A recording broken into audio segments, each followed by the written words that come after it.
Is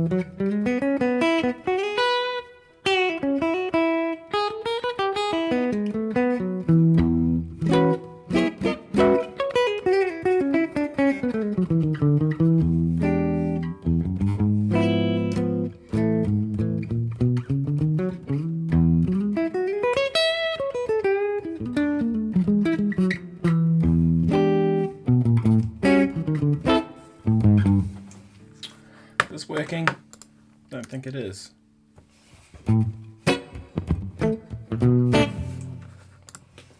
Maybe it is. Oh, there we go. How's everybody doing? Hopefully you can see and hear everything okay. I'm assuming you can. The headstock fell off.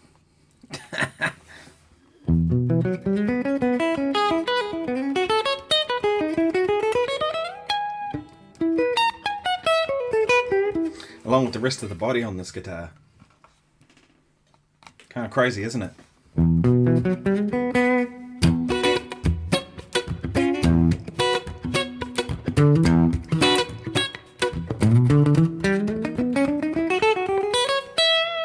Looks like it'd be uncomfortable to play, but this thing's actually really comfortable to play.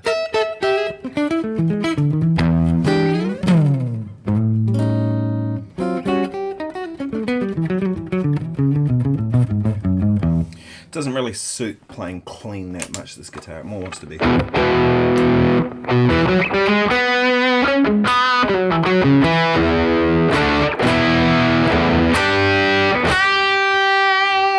Hey Marco, how you doing? Hey Harry. The guitar is still buffering.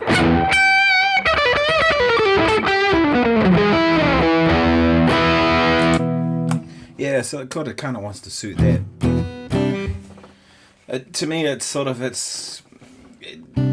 clean tones, there's one clean tone I quite like on it. If you go to the split coils on both pickups,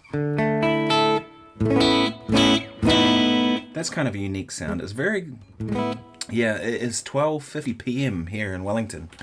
12:50. So just after lunchtime. I'm just going to move that and get that microphone a bit closer. Hopefully that sounds better. It should do. High tech, Nick. High tech. There we go. There we go. That sounds better on my headphones. Hopefully it sounds better to you.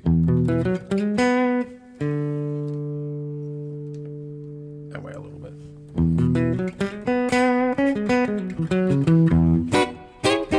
Yeah, 12:50 PM, so just after lunch on Monday morning.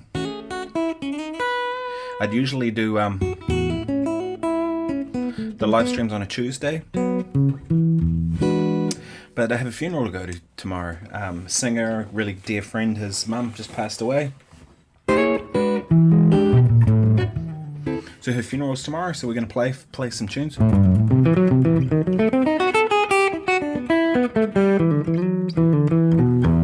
I kind of thought it'd be fun to kind of discuss this whole notion of like having just one guitar, you know, and it sort of came up recently in Jeff McElwain's, I think it was Jeff's, in one of his live streams. He was talking about it, and it got me thinking, and I think I left a comment in there and someone saw it and said, hey, could you discuss that? And yeah, always. Is this in tune?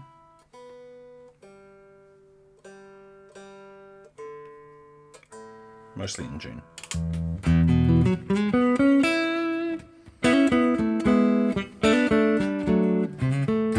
I've always struggled with the oh, thank you very much, Marco. That's good. Ah, well, I'm glad you could join me. Hopefully I can cheer things up.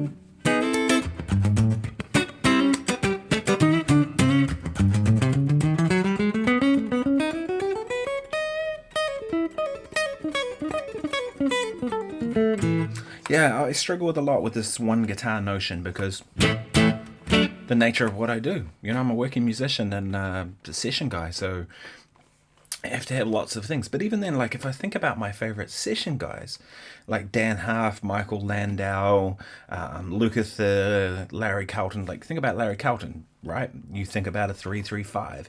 If you think of Dan Half, it's that 50, 64 Strat, 63 Strat with all the modifications in it. Michael Landau, it's a Strat, right? Now those guys have all the other tools, but they have like, there's usually one sort of flavor they're known for.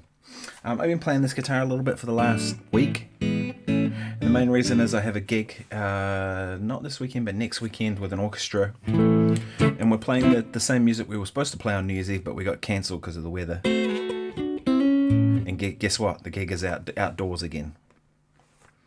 So fingers crossed we go ahead, because, you know.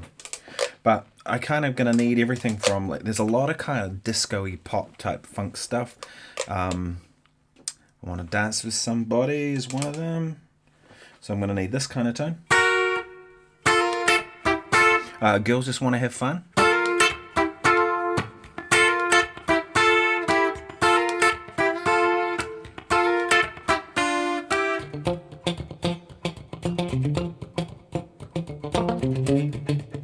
That sort of thing. There is the Whitney Houston thing that I posted a short on the other day, which is Girls I Want to Dance with Somebody.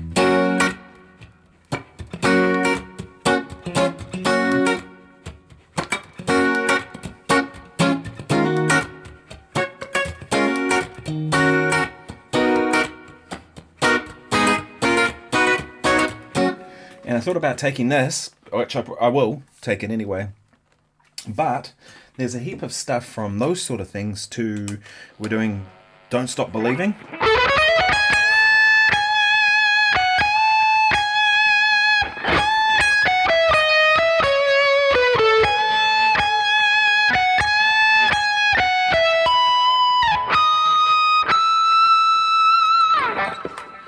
And I only just figured out how to do those last two notes. Because what I was doing was going and trying to get that, and now I realized, oh, if you do the harmonic, so D sharp note, but hit the,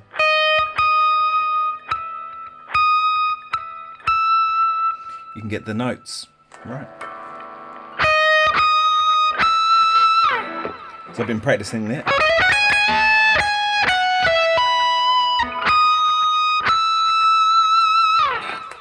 There's more chance of kind of getting those right. Yeah, I think the Marco, you're right. The single humbucker thing is just very versatile. I just swapped this pickup out here. This is a Mr. Glenn. I had it in my Talman, which is over there. You can't see it at the moment, but it was the middle pickup in there, and I really wasn't happy with the pickups in this. This came with a set of, I think they're Seymour Duncan Hyperions or whatever they call them. I hated those pickups. The neck pickup measured like 12K, and it was like really hot and thick, mid-rangey kind of thing. Didn't sound Strat-like at all.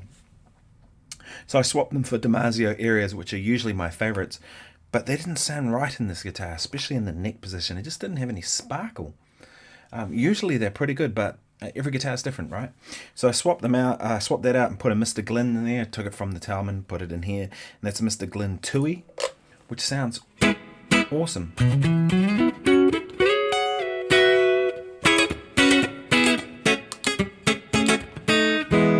So that's like a fatter single coil. It's got a little bit more output, about a 7.5K, I think.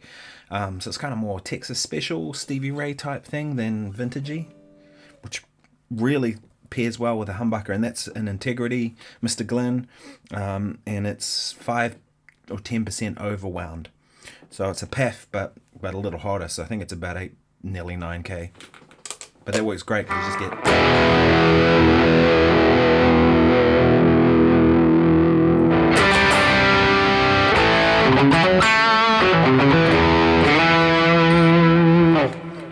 Yeah, just get a heap of sustain from it.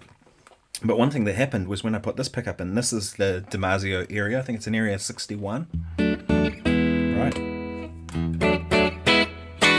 So that if for some reason this is becoming real noisy, I can just use this pickup because it's stacked single coil. But check this out.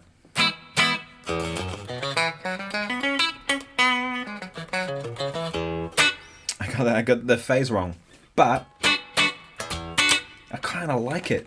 You know what I mean? I do miss having that out of phase sound because I want to dance with somebody who's really more that than the next two along. But you know, something like.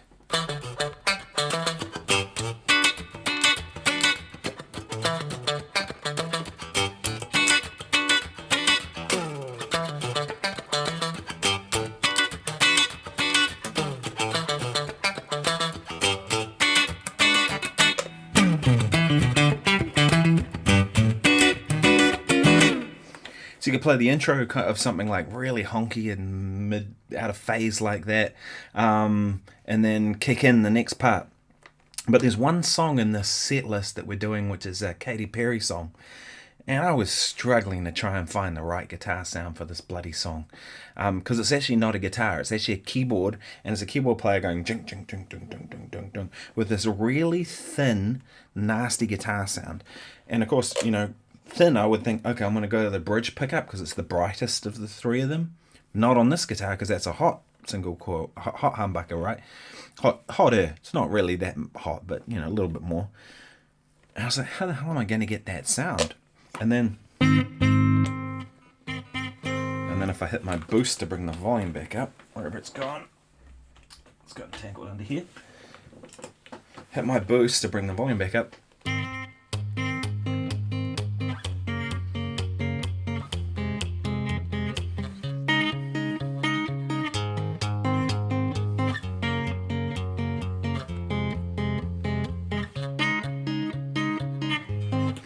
And that was as close as I can get to try and get that kind of sound. Because I was like kind of panicking, going, gee, what am I going to do?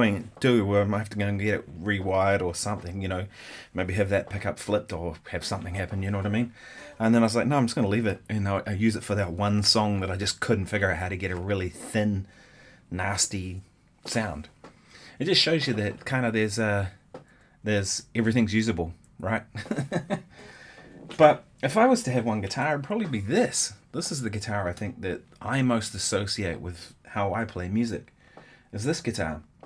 But it doesn't work for everything, does it?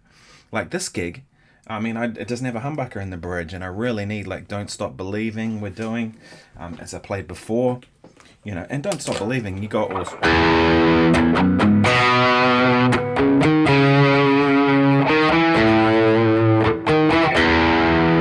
The other thing I was going to do too is put a treble bleed in this, because I was finding that as I turn down it gets really dark really quick, like.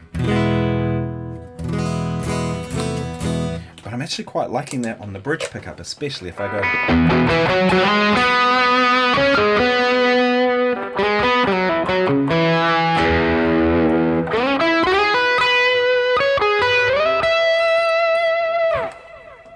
See, it kind of sweetens up the bridge pickup, which, you know, sometimes can just be a little bit bitey. Sometimes you might want a real smooth, kind of almost Gary Moore kind of lead tone from that, you know, and just turn the volume down a bit. So I think I'm going to leave it for the moment. But yeah, so this is, for this gig, this is going to work. But this is more what I would do normally. I can do a lot of stuff with this guitar too. And we're doing...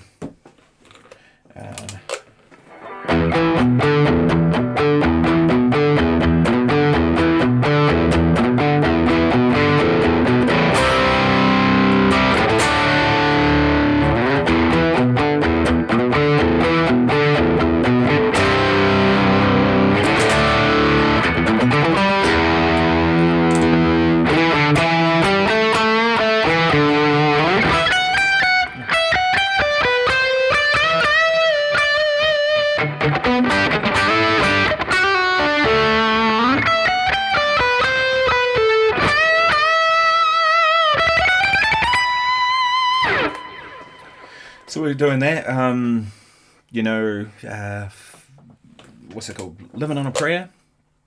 I have a wah wah somewhere, haven't set it up yet. And I set up an auto wah patch in here, which I sometimes use. And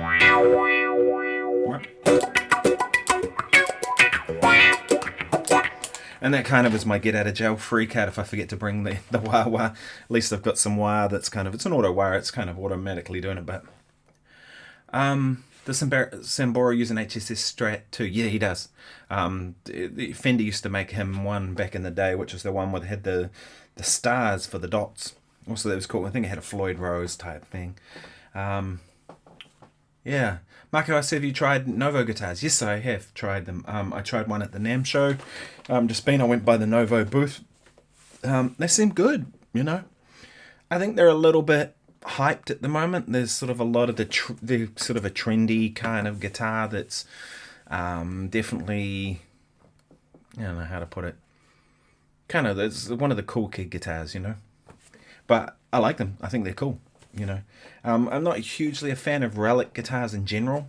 You know, like this guitar's got dings and dents and crap on it, but that's because I did them all, right?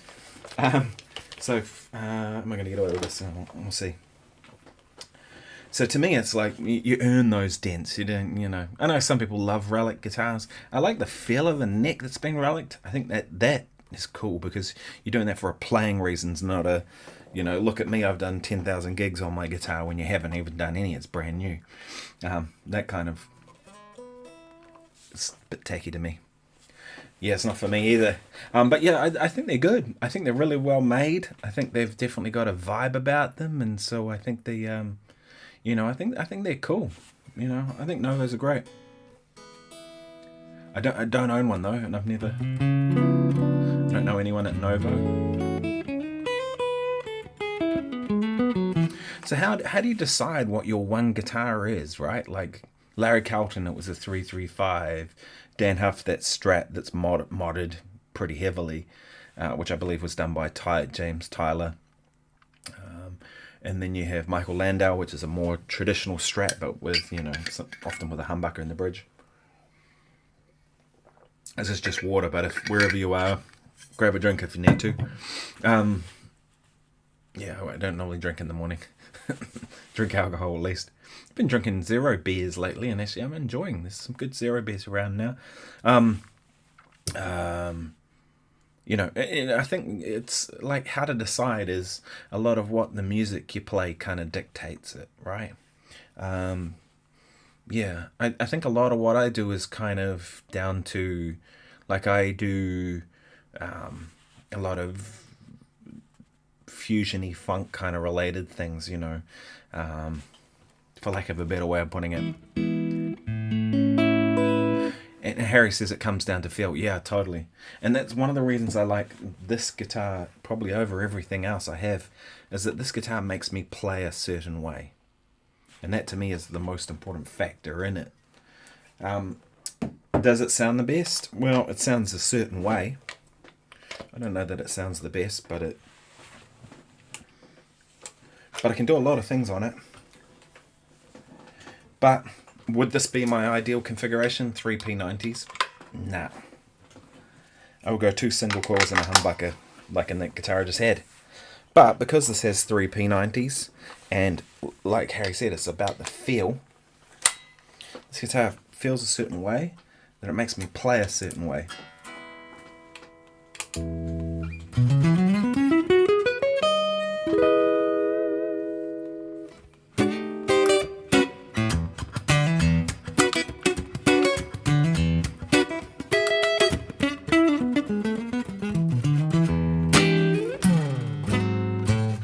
Marco says, generally I feel I can get all I need what I play on my Tele. I kind of feel that way too. I think a Tele is the most versatile guitar. Have I ever got a signature guitar made by anyone? Listen up, people. Give me a signature guitar, someone. If I ever did, like a big Tele kind of body shape, probably. Hum and hawing between if I'd want a tremolo or not. I probably would, because I quite like it. I'd have a humbucker there and probably 2 single coils, or maybe a single coil and a P90 or something, I don't know. It'd kind of be a combination of this guitar, that guitar, my DGT, probably big Tele thin line. But then does that pose problems with being able to have a tremolo? Maybe it does. Maybe just partly hollow or something. And I like the arm rest, you know, to have a bit of a shape here so it's not hard on your arm here. But I think style has a lot to do with it, and like Harry said, it's like how it makes you feel about it.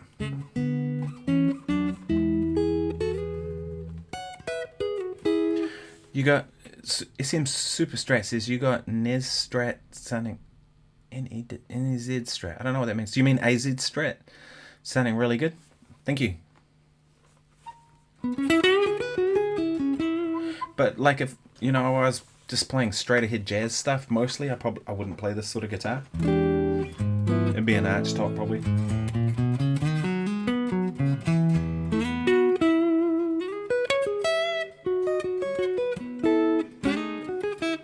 Marco says Seymour Duncan £1/4 pickup in the bridge gives the tele extra output. Yeah, they do. I've got in my Talman, you can't really see it at the moment, it's over there, but I've got one of the I got you. So that's an NES Ibanez, right? And that guitar, the Talman, it has Glenn's pickup, which is called,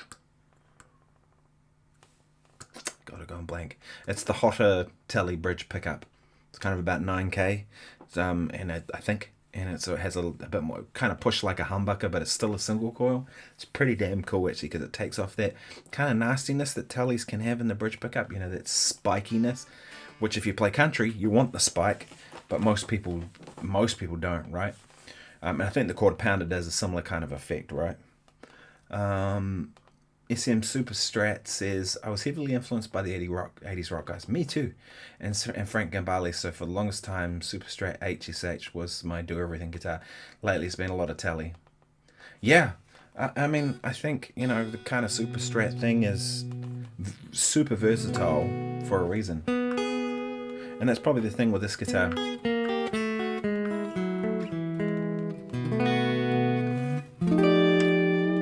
Because it has 3 pickups all the same. It's not as versatile. I can still rock, but...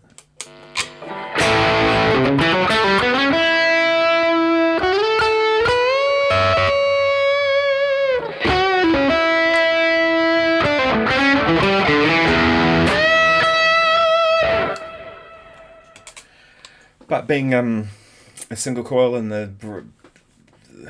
It's just noisy.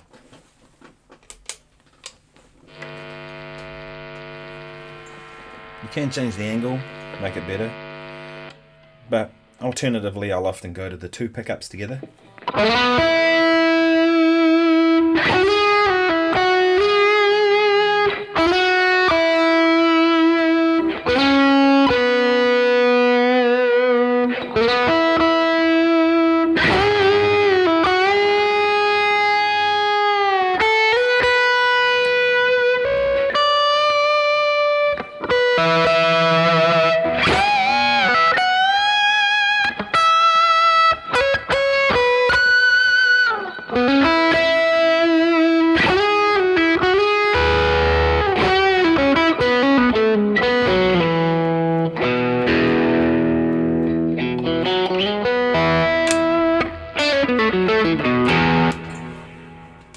Yeah, so kind of works pretty good, like putting it on the 2 pickups, and that gets like a fatter tone too. Yeah. John says, I like the sounds coming from the PRS. Thank you. I've never owned a P90 guitar. Me neither. This was the first and only P90 guitar I've owned. I dig it. It's cool.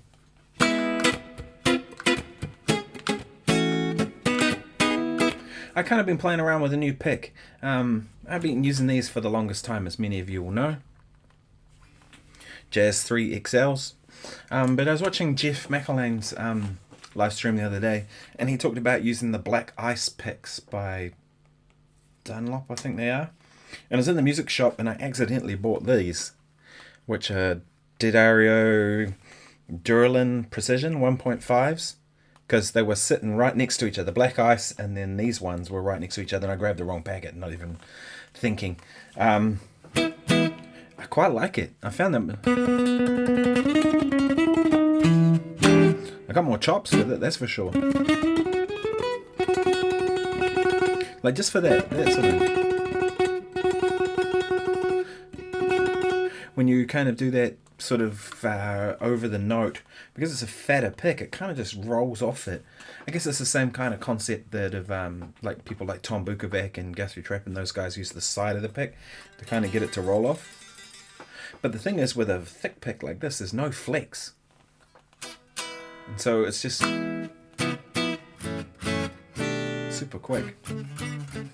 Joe Shu says, I have a GNL Blues Boy and Ibanez AR520. You can cover a lot of ground with that, for sure.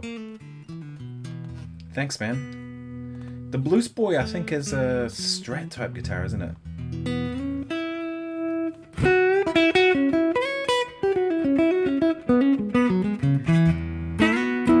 I think I said it at the time I did the demo of the Ibanez AR520, just how versatile that guitar is. It is a little neck heavy, so you have to move that Strat button, as we've talked about.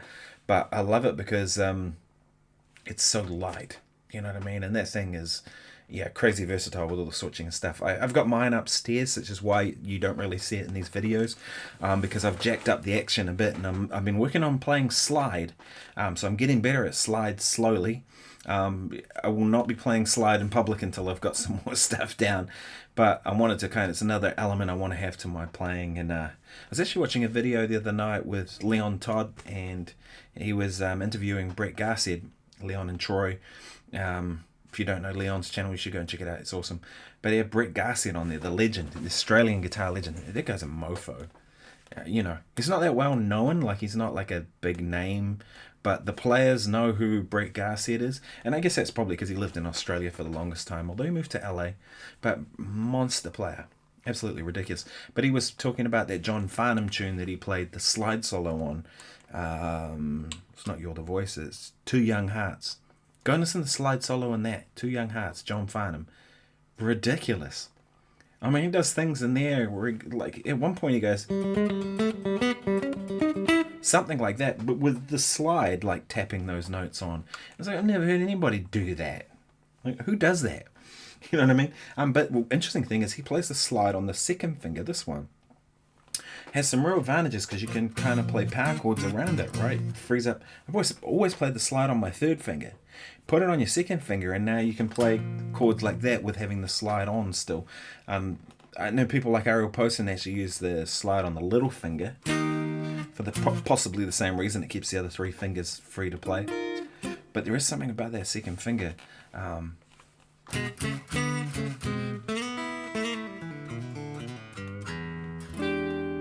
The Blues Boy is a telly style with a humbucker. Great. Yeah, super versatile then, I'm sure. Sabas Gonzalez, I hope I've said that correct, says, hi Nick, hey man, how are you? He says, a friend from Venezuela. Venezuela, wow, that's a place I'd love to go. I've always liked DC symmetrical guitars, LP style, like the Ibanez AR. Yeah, totally. That'd be my one and only guitar if it comes to it. Second choice LP with a neck heel. Yeah, the Ibanez AR 420, I've got one back there. Really good guitar. Like that in a lot of ways is kind of a Les Paul killer. When we did We Were Rock You last year, I used that for the drop D tuning stuff. I used my DGT for the bulk of the stuff, but I wanted to have a guitar in drop D, and that guitar was just perfect in drop D. And it sounded so meaty and big and powerful. It was just awesome. I really enjoyed it. Harry says thick pick. Yeah, totally. I'm finding it's not as good for rhythm stuff, but then you make it work.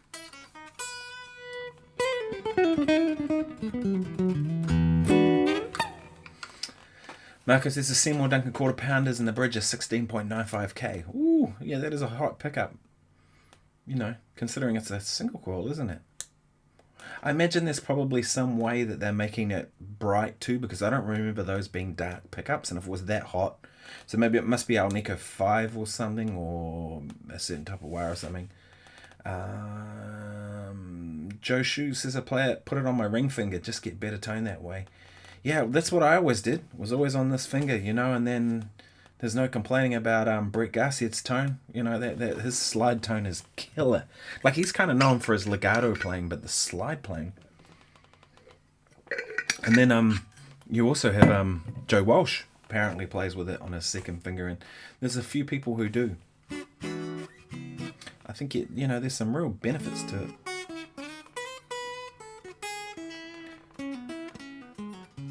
Yeah, Derek Trucks is ridiculous at slide playing, isn't he?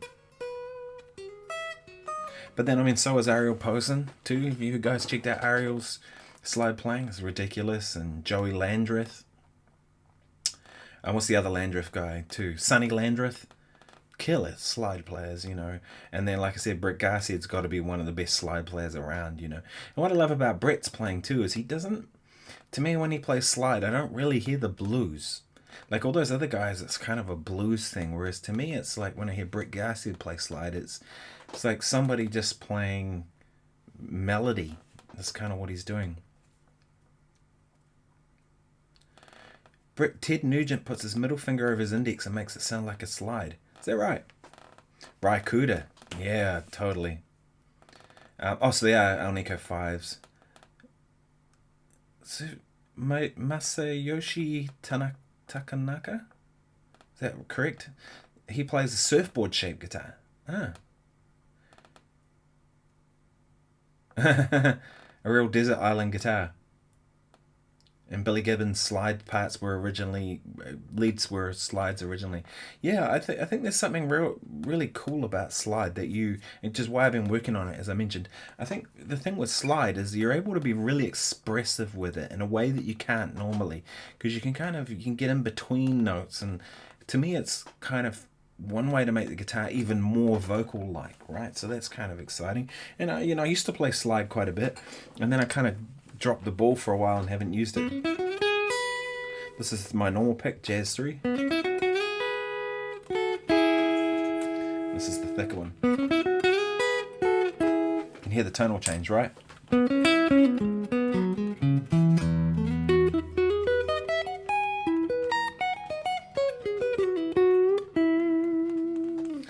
Dwayne Allman is known, Joe Shu says Dwayne Allman is known as a blues slide guy, but does some really melodic stuff on tracks like Dreams and Mountain Jam. Yeah, he's amazing.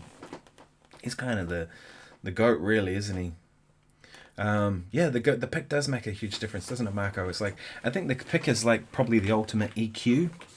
I remember I had a student who had Ashton Sellers as his name. He's now in the UK, really good guitar player, and he had a really nasty guitar tone, like it was really bright and piercing. So what I did was I gave him a Gypsy Jazz pick that was like about 5mm thick or something. Like it was this big chunky bit of plastic. It was a wagon, I think, something like that. They were really expensive picks, but they shaped, and and it didn't matter how hard you dig in, it wouldn't get like crazy bright. And it became part of his sound. And then I remember once he went to a gig and he forgot to take the pick, and it was somewhere out of town. And the singer said to him, "Oh, I'll just use whatever." And he was like, "No, you don't understand. I have to have my pick," because it just become, lighter picks can sound brighter, don't they? But the thing I find with a lighter pick too is they're way better for rhythm. It's playing something like.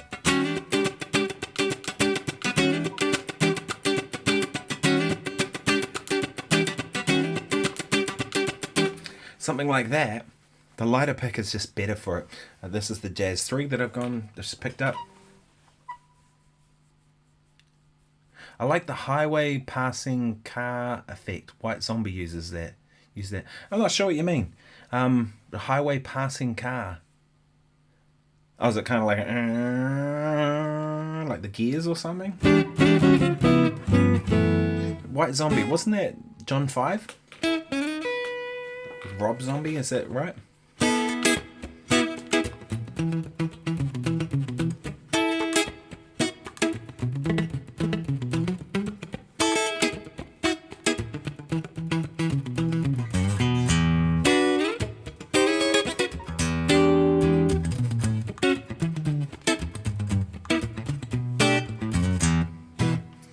Best starter amp for electric guitar.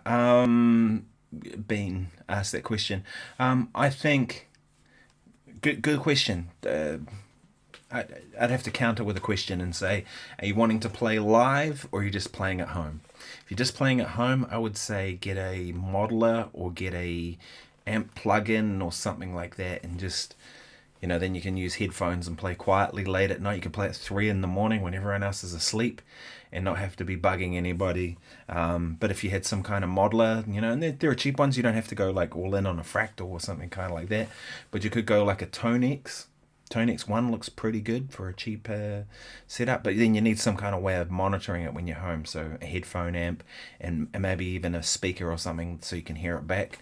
If you've got some studio monitors or you've got a stereo system you can put it through or something, that's a good way for just at home. In terms of small little amps that you can use, yeah, the Katanas are good, but I'd probably suggest if you're wanting to get into tube amps, I would suggest the Blues Junior by Fender. Little 12-inch speaker, 15 watts, so you could gig with it conceivably. I have gigged with those before. They're a little underpowered if you're playing with a loud band, but for most stuff it's generally okay. But it has a gain control and a master, so you can get some drives things out of it. It's got reverb, the decent EQ. They're not the best built, but you pay what you pay for it, so they're generally a pretty good little amp. And I think you'll learn a lot about tone by trying to make one of them work. But if you're only ever playing at home, just get a plugin.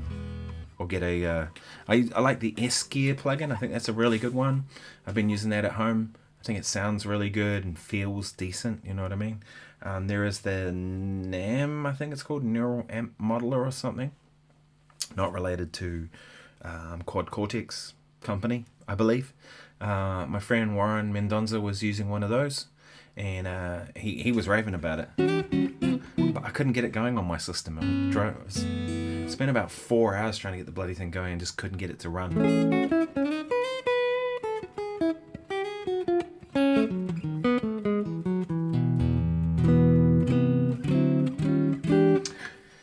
Marco says, Katana is a good home use amp. I have a Fender bass breaker too, not bad for an all tube combo. Yeah, actually the Katana probably is a really good option, right? Because if you're going to use it for home, because if you ever did go and have a gig, you could take the Katana too, right?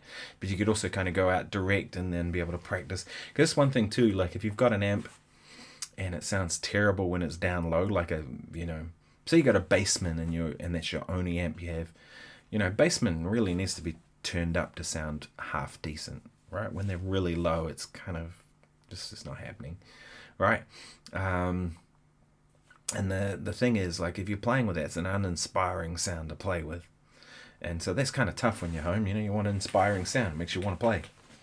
Any ideas on the Fender Mustang? Yeah, they're good if you like shorter scale guitars. I'm not particularly a fan of shorter scale guitars. I think they're even shorter than a Gibson scale, maybe 24 inch, I feel, maybe. Excuse me.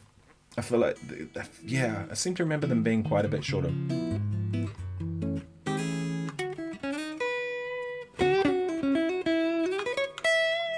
Marco says, bass breaker. Hang on, have I missed something? Oh, Fender Mustang amp. Is there a Mustang amp? Didn't know. Don't know then. Didn't even know there was one.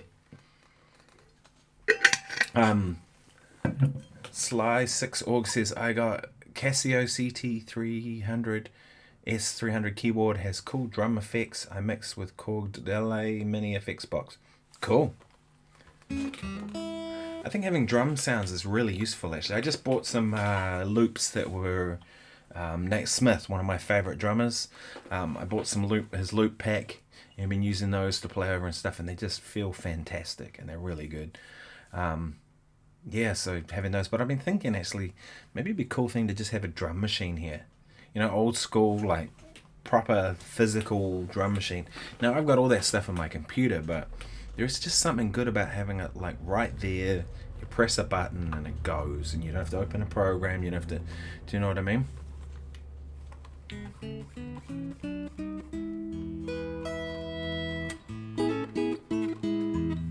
Yeah, I've seen Nate play twice actually. I saw him in Los Angeles at the Blue Whale when that used to be around. He was playing with Adam Rogers. They've got a really great trio called Dice, D-I-C-E, with Fema Efron, Adam Rogers, and Nate Smith.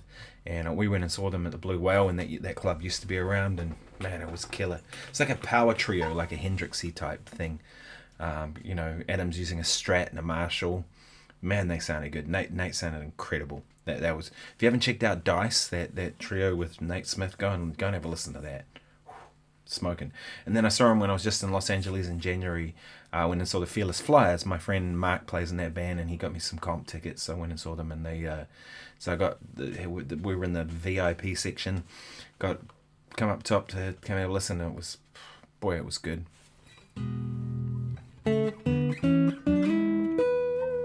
Man, they really played their asses off. So yeah, Nate Smith would probably the ultimate drummer for me, right? He can play the funk thing, but then he can swing, can do the whole lot.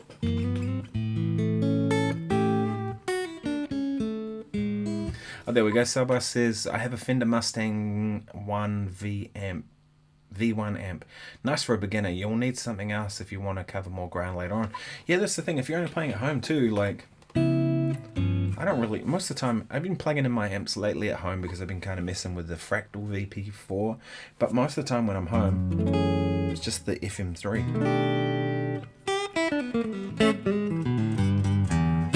So yeah, back to the point of kind of about guitars, one guitar, right?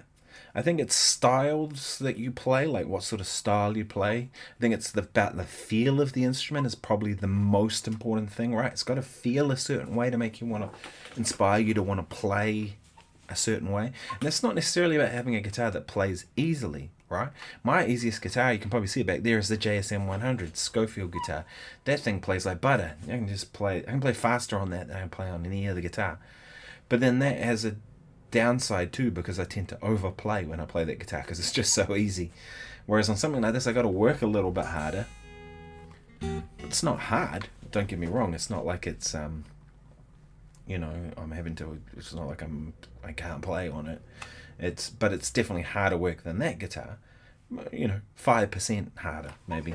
But what I find is it makes me play a certain way, the way this guitar feels, and the sound of it.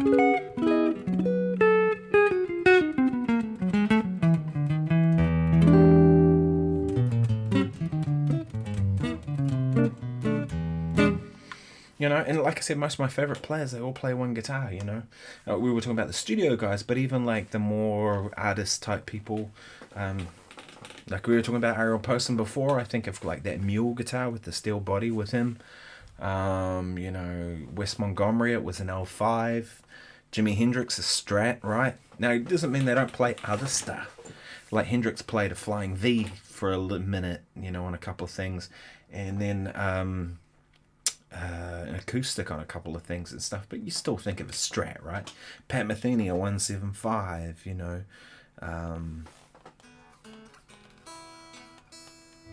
Mike Stern, that kind of tele hybrid with humbuckers, you know. Marco says most of the gear you get these days at entry level are really good. I agree, especially compared to what you could get when I started out 30 years ago. I totally agree. It's like even the plugins now, you can get a plugin for $100 and they sound really good. Eddie mixed it up. Yeah, he did, but he kind of played, right, like that kind of super Strat thing, right, was what he did. And you'd know him for that, right? Sly 6 Org has, I have a Flyrig Sans amp effect, but haven't got around to using it. Can't figure a good tone. Yeah, if you're struggling to kind of get the best tone out of stuff, I think that like one of the key things is to just kind of go back to the basics of it. It's like, what are you trying to achieve? The one thing I find that with a lot of this gear is if you have like 10,000 sounds in a modeling device or whatever, you get option overload, right? Like, if I think about what I like in the real world, it's Fender amps. Like, I'm a Fender amp guy through and through. Now, like, I'll use a tone like this, which is a Friedman version of a Marshall.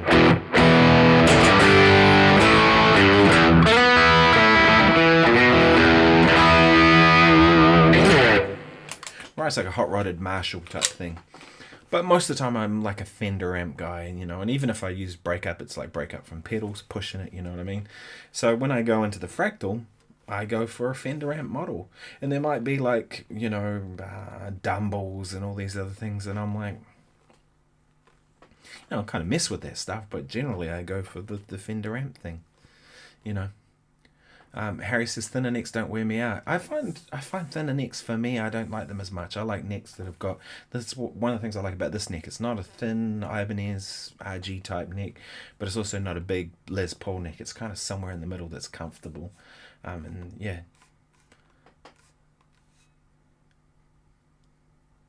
Good clean tone, clean like chorus, delay, Pink Floyd meets Nirvana tone. Yeah, I mean, you just hit the nail on the head with those artists. Like if you want to sound like Pink Floyd, like David Gilmour, right? Sit down with the album. I mean, the hard thing with him is like what he did was so varied, right? Again, it's just that black Strat thing that you think of with him, but or maybe even the red Strat with the EMGs, but really it's the black Strat. But say it's another brick in the wall and you want to try and create that sound because it's one of my favorites. Just killer guitar, and it's.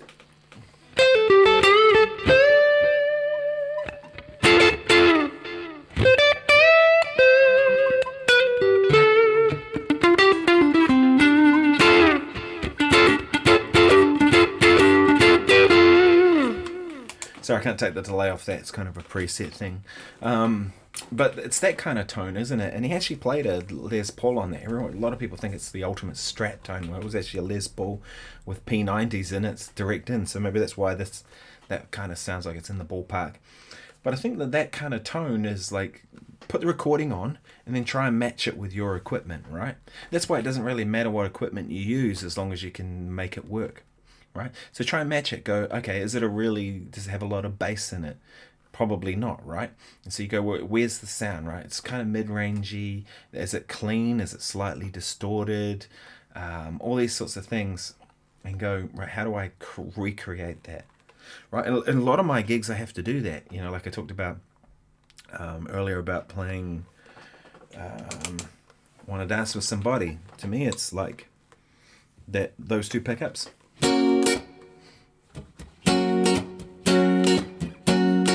That kind of sound.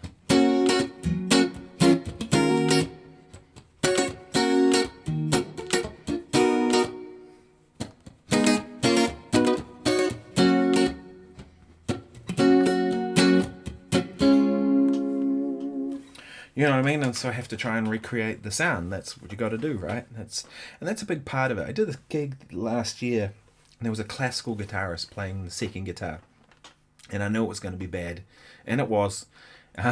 Beforehand, I'd even said to the orchestra people, look, this is a pop gig, why are you booking it? And they said, oh no, this guy's really good, he'll be great. So he turns up with the nastiest Squire Strat you've ever seen. He had a little guitar amp that was this big. I think it was a Fender Frontline or something, like practice amp to play with an orchestra. No pedals, no nothing to kind of create tones. And he stayed on the bridge pickup when it should have been neck pickup. He just didn't kind of get how to do it, right? He also played fingerstyle the whole time, no pick, when it was like, bits that should have been pick, and it was just like, dumb. And the thing is, like, for me, it's like getting the right kind of sound is a big part of it, right? Like, it's not just playing the notes, it's like you got to get the right sound, the right feel, the right blend with the band at times, you know what I mean? You broke your wrist 5 years ago, Harry. Oh, sorry to hear that. That's a bummer. Forced me to thinner necks, he says. Yeah, totally. I get that. It's one of those things, isn't it? If you've got an injury, you got to kind of work around it. And that's partly why I've gone down to 10s on most of my guitars now. This has got 10 to 46 on it. It's because I had a bit of pain in my arm last year when we were doing... I talked about it a lot. I got a bit of pain in my arm, and so I had no choice but to kind of go right. And that's the one thing too, I think, with having one guitar that's kind of primarily your guitar, you play most of the time, is that you get used to it and you can set it up in the way that really works for you, especially if you've had an injury. And I think there's some real advantages in that. And it's interesting, like I was playing this guitar and then I picked up that AZ afterwards. I was like, man, the AZ definitely sounded better for certain things. Like there was like this Strat song I was working on a sound, and it really needed to be a Strat. And these aren't really Strat pickups. Can make them sound kind of Stratty, by tuning down the volume, as I've talked about before. Thins it out a little bit because of the treble bleed.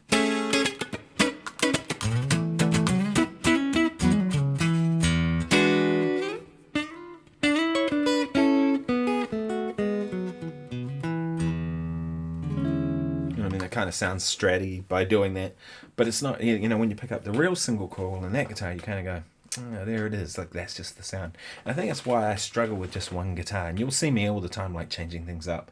You know. What do you think of Marco asks? What do you think of Matt Schofield? I like his playing a lot. I think he's great. He was due to come out to New Zealand last year, I think in October, and the promoter, a dear friend of mine, Roger Fox, passed away, so that didn't happen. But I was looking forward to meeting him and, you know, hopefully getting a chance to hang and maybe play a little bit, but it didn't happen, so there you go. But I saw Matt around the NAMM show, but I never really got a chance to talk to him. I don't really like kind of going up to people and just being a fanboy. I think especially if somebody's there and they're, oh, excuse me, if somebody's there and they're kind of talking with a friend or something and you go and kind of barge in, it's sort of awkward. So he was there, and every time I saw him he was talking with someone that he knew. So yeah, I'd like to have met him. I know the drummer in his band, Evan Jenkins, is a Kiwi. Evan's from Wellington. I don't know Evan very well, but I remember going and seeing Evan play when I was young and just sort of starting out, and he was around and on the scene and doing stuff, and great player. But yeah, he's been over in the UK for a long time and was Matt's drummer, still does stuff with Matt, and I think Matt's based in Florida nowadays though. He's great. He's definitely more blues kind of heavy than I tend to go for. You know, I kind of like players that have a bit more jazz in their blues playing, like Robin Ford, for example, or Chris Kane.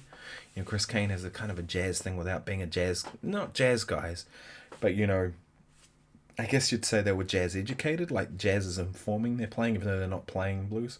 Whereas I hear Matt Schofield is kind of more than Stevie Ray. I don't know.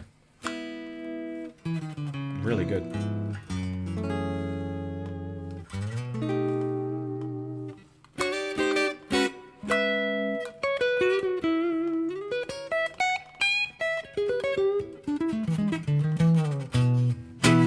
I'm tempted to kind of make the you're more of a John Scofield fan then, yeah, for sure. Scotty Moore's amazing, isn't he? I like yeah, I definitely a Sco fan, you know. Anybody who knows me knows that, right?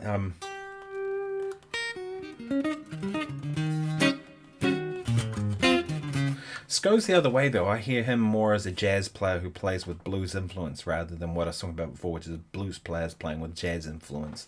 Jazz informing their playing, I suppose. Whereas Sco is definitely a jazz guy, do you know what I mean? Even when he's playing funky kind of stuff, there's a swing in it, there's a... his vocabulary is coming from a bebop place, even when he's playing like straight ahead bluesy type stuff, do you know what I mean? Yeah. Hey, if you haven't liked the video, please like. It really makes a difference. I've noticed with this stuff too that YouTube, if they see more likes on your videos, they push it out to more people, which is good because, you know, as the channel grows I can spend more time on it. And if you haven't subscribed, please do. Some weird shit with YouTube, believe me. I've noticed with shorts too, if you do put out a short, it's like the short does... There seems to be this 6-hour point that the algorithm pushes out. I'll show you.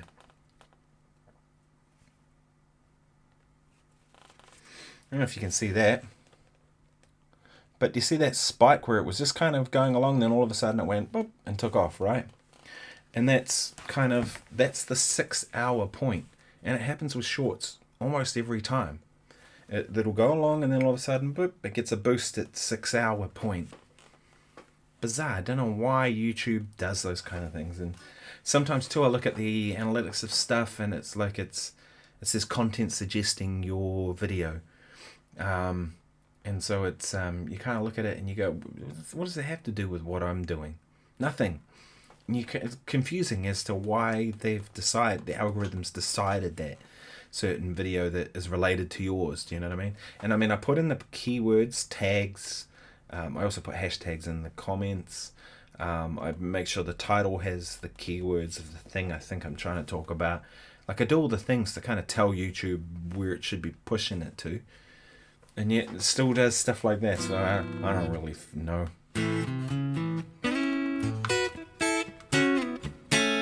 Yeah, I think YouTube is sus, Harry. I think you're right. And I think part of it is because YouTube is just so big now and it's grown so quickly. And I think I read the other day something like there's 10,000 videos every second uploaded or something. Something ridiculous. Like maybe it was 1,000 videos a second or something, like every single second. And you start to go, well, the algorithm's working overtime to try and figure all this stuff out. And the stuff's moving quicker than the algorithm ever could, I guess.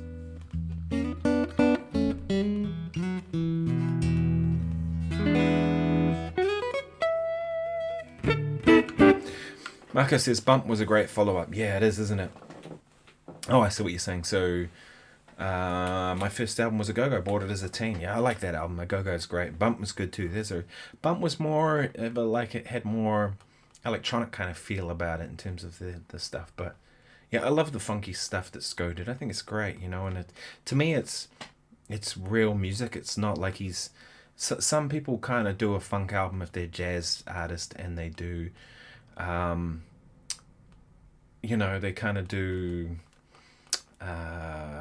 what do you call it, like a commercial album where they're trying to make some money, and they go, wow, the jazz stuff isn't really making money, so if I do a funky album, maybe I will make some money. And you can see right through it, can't you? You hear that music and you just kind of go, whatever. Whereas Sko, when I hear him playing the funk stuff, it's like I know he believes in that music and that he listens to it and he loves it, right? And so it's authentic, and you can see through that. Sly6org says everyone seems to be putting their version of a topic on their channel.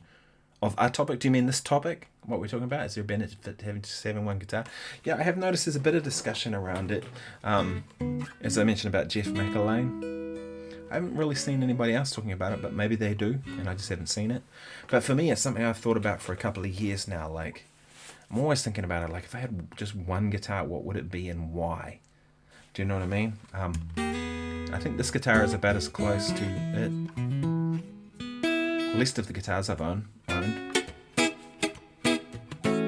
Because I can do a lot of stuff. And I've got, so the gigs, I've got no gigs this weekend. No, I've got Wellington Jazz Club on Sunday, but I'll be playing my gypsy guitar. And I'll be playing jazz guitar for that.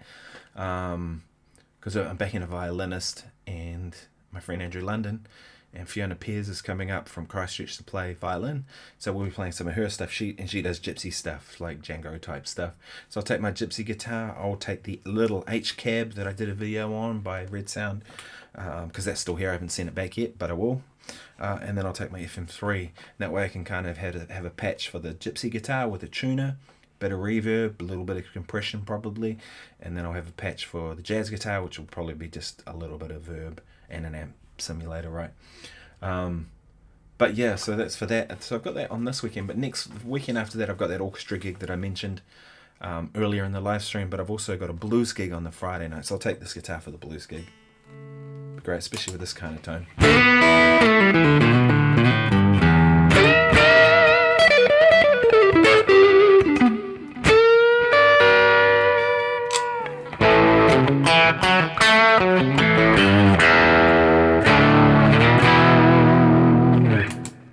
I'll probably just use that tone all night, right? For a blues gig.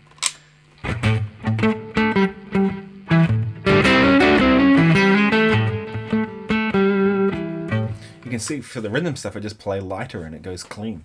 And then if I turn my volume down the guitar.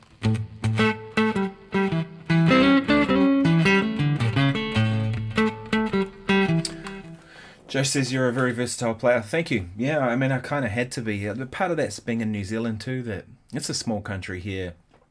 And the more versatile you are, the more you're going to work. The more you work, the more you survive and can keep doing this, and that's kind of it.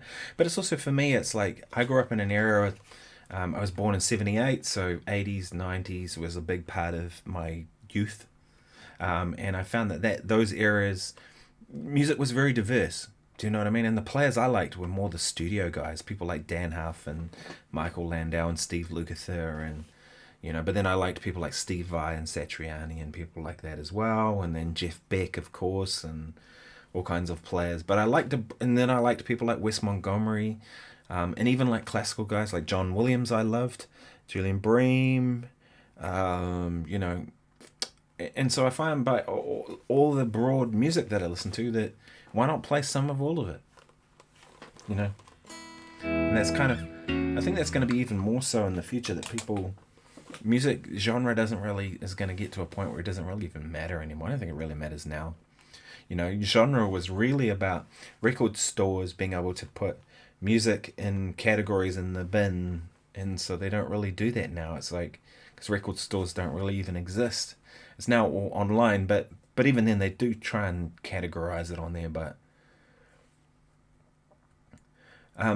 Sly Six always says, I mean, like lucid dreaming to secret societies, flooded YouTube channels and recommendations and topics specifics getting buried. Yeah, I think some stuff does get buried in there. SM Superstrat says, you're my wife's age. Oh, really? 46. I think music is a young person's game too. But I also think that, you know, I'm playing better now than I've ever played, and I know more about music now when I'm 46 than I knew when I was in my 20s, and yet there's something about someone being the new guy, you know, that people want to be involved with that. So Joe Shu says he grew up in the 80s. Yeah, good time to grow up, really. Lots of guitar in that decade. You know, Van Halen, pretty awesome. Marcus says mainstream music was definitely better in the 80s, as much of rock. Have loads of great artists at the moment, but far more niche. I agree. I think that music's pretty shit now, to be honest, overall.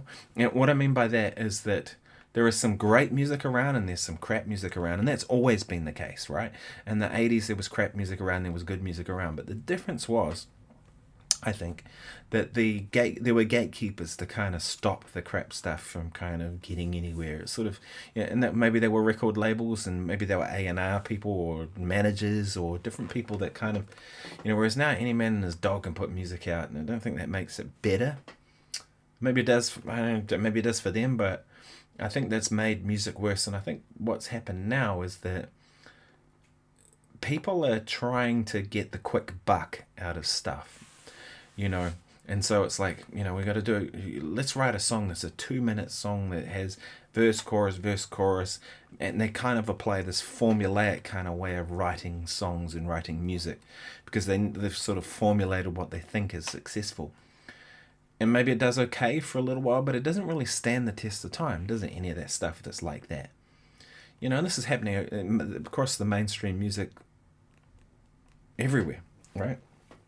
And because of that, that's happening a lot, that people are thinking, well, that person was successful with that song, so I need to do the same because that would make me successful. The next person goes, well, I need to do the same to be that successful. And then what happens is you just get this general dumbing down of music. Like, you know, what's happened to chords in songs now? You know what I mean? Like, there's no harmony in songs now. It's like really, you know, and not from the point of being an intentional reduction of harmony. You know, something like funk music makes sense to just have like a 1-chord groove thing. But it's like songs that could really benefit from having harmony, and they don't. Because they think, well, maybe they're thinking in their head, well, most people don't understand the harmony, so if I put in all these chords, it's not going to work. You know, look at someone like Stevie Wonder, all that rich kind of content he had in his music, the harmonic content, you know.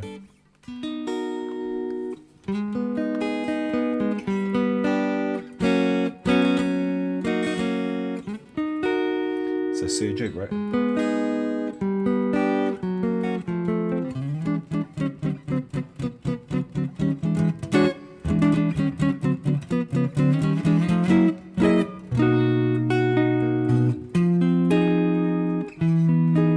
You would never see a tritone sub with a minor 7 chord like that in a pop song nowadays.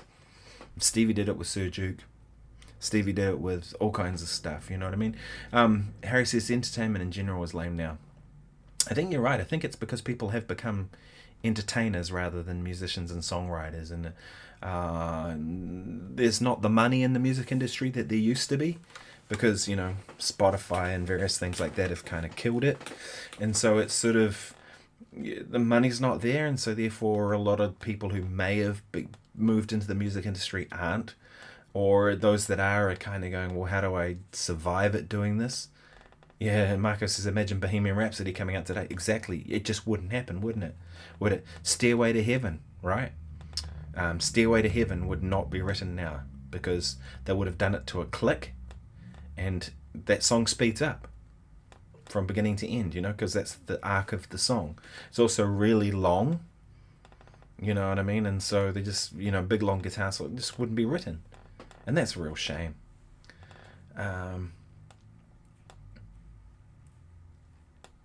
Yeah, I think most people don't really. The average person doesn't really hear harmony too. I think I've got a theory about that. I've had it for a while, and I think that that's why if you see people respond more to rhythm than to harmony, that's why music has become more rhythmic and less harmonic. Is what it is. Mike Roth says one Strat, one Les Paul, one Tele, one Sino. Yeah, you got it. If you could just have one guitar, you have one of each. Hey man, you could do just about anything with that, right? One's a Les Paul, a Strat, Tele, and a Casino. You know what I mean? The financial side of music does need to be sorted out, though. As great as Spotify is for the listener, the people who want to listen to music, it's awesome, right? You have most of the music you'd ever want to hear accessible right there.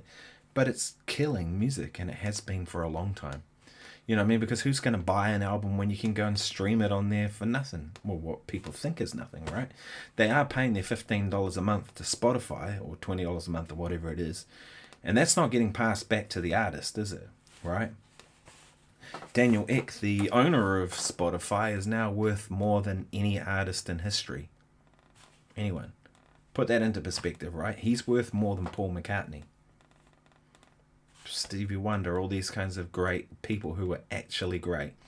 The guy that's provided the platform for now is worth more. So they make sure they get all their cuts. I think there was something like 50 employees at Spotify that were earning over 200 grand a year.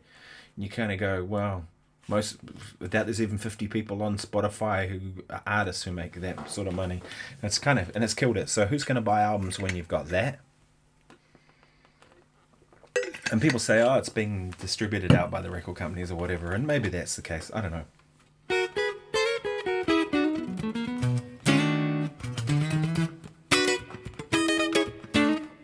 I think it's just it's kind of happened with a lot of things, right? If you think about it. Uber, right? Everybody uses Uber, right? Uber doesn't own any cars. They just provide the platform to get you the car. To get you the driver that drives the car, right? Spotify doesn't create music. They just provide the platform, right? And that's happened with so many things. Uber Eats, same deal. So many things. It's kind of become more about them delivering the platform for it.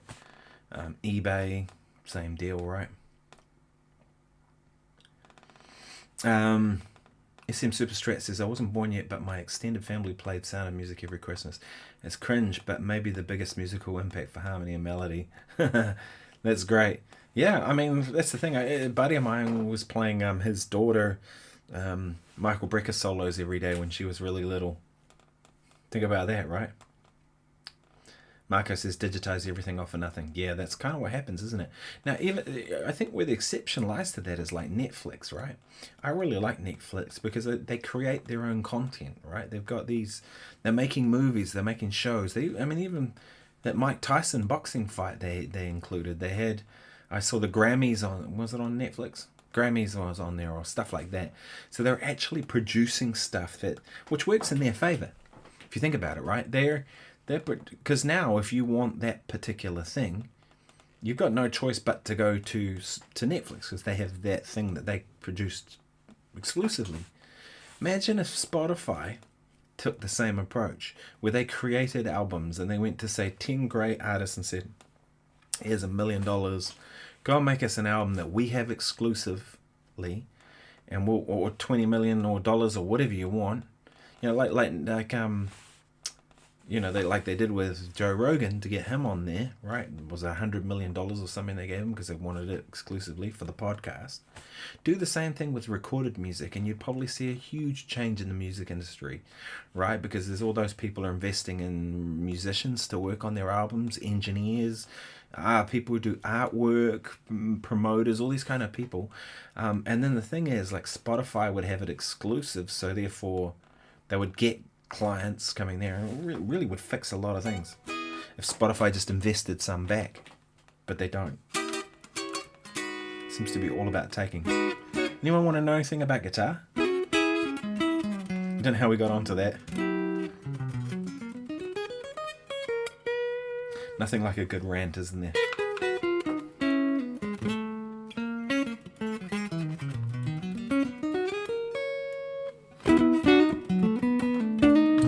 Anyone want to know anything? I'm going to have to go in a minute. Oh, I've been an hour. Gee, I've been an hour, 10 minutes already.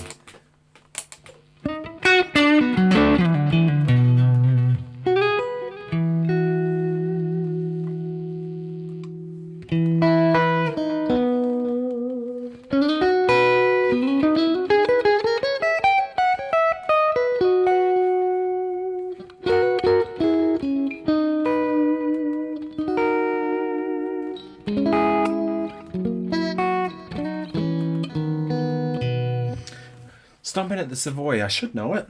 I don't know that I do. I don't know if I've ever learned to play it, or I can't even really hear how it goes in my head at the moment. Otherwise I would play it. I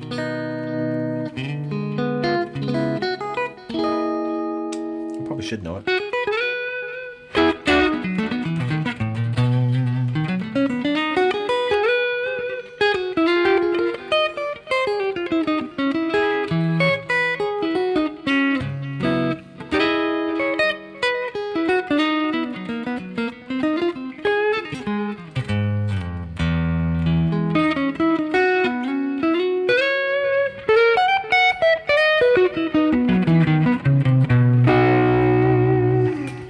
Such a great chord progression.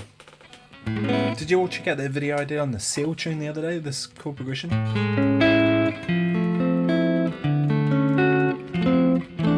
Such a good one.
There was a tune of his called Violet. I'm surprised you guys haven't seen it. That's kind of, you know, it's talking about how dumb some of the shit that happens on YouTube is. As much as I love it, it's like there's a video I made and a bunch of people haven't seen it pop up in their feed. But there you go. Yeah, so it was the tune Violet. It's A major 7, F major 7, D major 7, then F, D over E.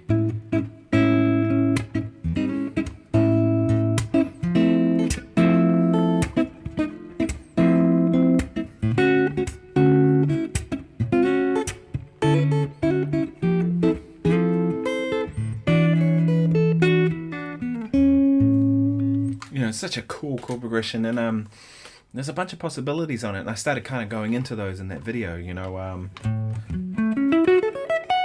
So like F sharp minor over the A, and then on the F major going down to E minor pentatonic.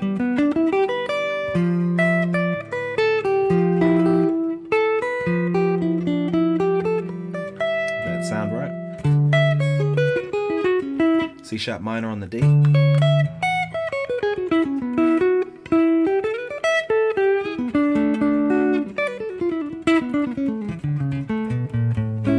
was kind of sort of based on pentatonic subs, I guess, if you want, or substituting minors over major, all that kind of stuff, arpeggios. So kind of went into that. Yeah, Marcus says, Seal, another underrated artist from the 90s. I'll check out the vid, thanks. Yeah, he was great. Like, he would be one of my top 3 artists I'd love to work with one day. I actually sent him the video on Instagram as a cheeky thing. I doubt he'll ever even see it, but I was like, well, who cares? Send it anyway and see what happens. But I love his music. I think his music is great. To me, it's like all the things I love about music I see present in his stuff. Like great melody, you know.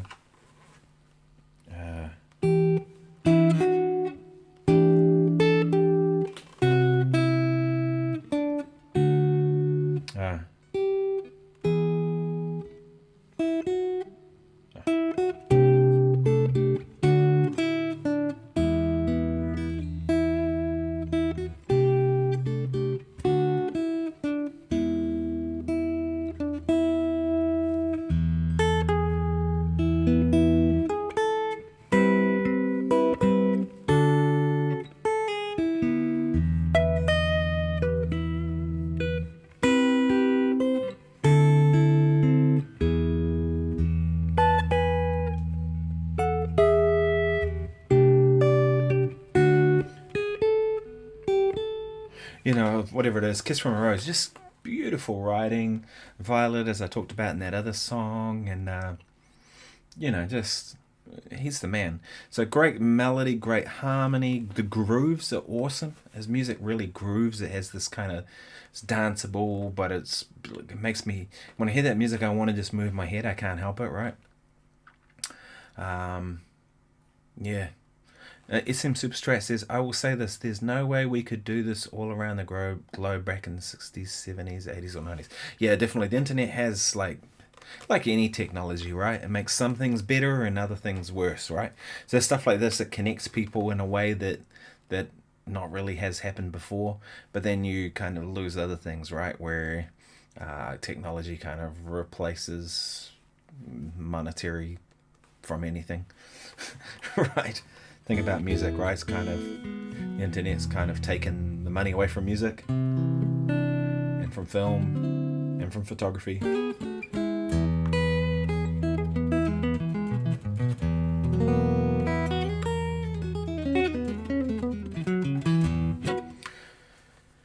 Marco says that particular theme reminds me of Ralph Vaughan Williams inspired, classically inspired. Yeah, I know what you mean. It sort of has this sort of Celtic kind of thing about it, especially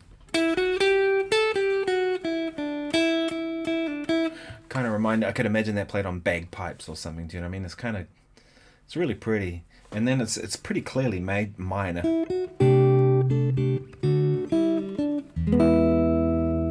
And then